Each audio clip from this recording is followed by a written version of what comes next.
Welcome, fellow teachers. My name is Tara Obermiller. Before school begins next week and you welcome your learners, we are going to spend just a few minutes discussing some key components of literacy assessments in relation to reading instruction.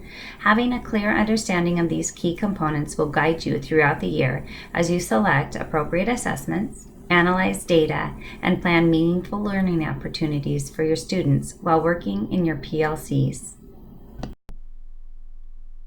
Due to time, we will only just scratch the surface today, much like a gardener digging in a couple inches into the soil with their small shovel. Throughout the year, as you build relationships with your students, you will dig deeper and deeper into the analysis of your assessments in order to truly guide the literacy experiences for your learners. When you think of literacy assessments, you might think of DRAs, running records, IRIs, and writing rubrics. Truly, though, any interaction you have with a student that provides you with an understanding of what they know and the skills they have when they don't know are assessments.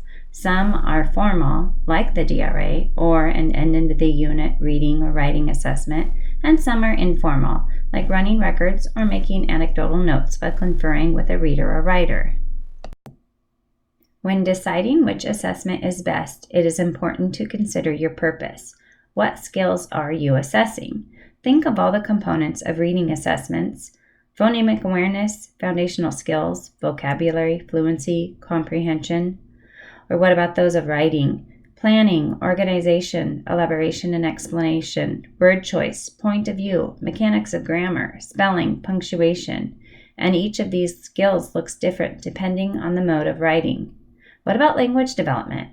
Communicating thoughts and ideas verbally in a manner that the intended message is understood. It is important to note that language is constantly evolving and recognize how much culture impacts language variances when assessing the progression of your students' language skills as well.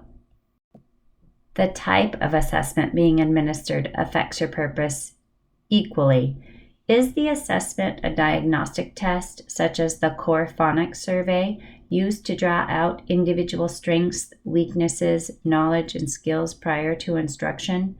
Or are you progress monitoring, perhaps checking the rate of improvement or responsiveness to instruction?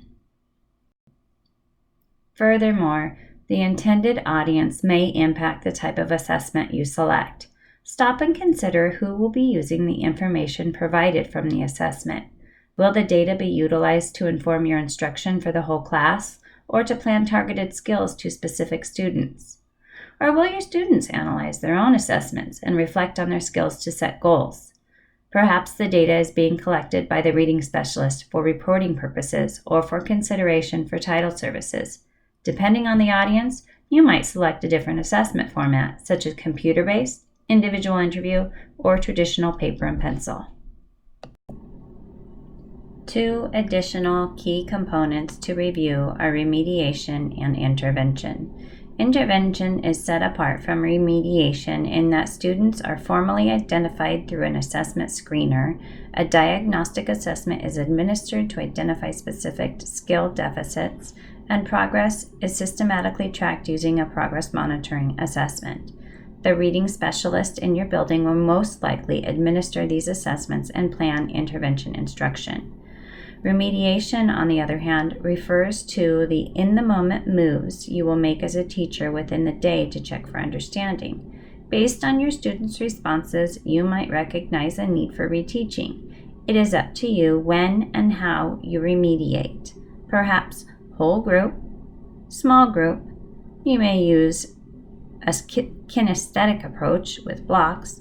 Perhaps you integrate some technology with iPads, always keeping the needs of your students in the forefront of your decisions. I want to thank you so much for being present in today's meeting. If you have any questions regarding the terms we discussed today, I will be available after our meeting. You can also email me directly and I will get back to you in a timely manner. This presentation will be available in our online staff development resources as well. I look forward to collaborating with you more this year.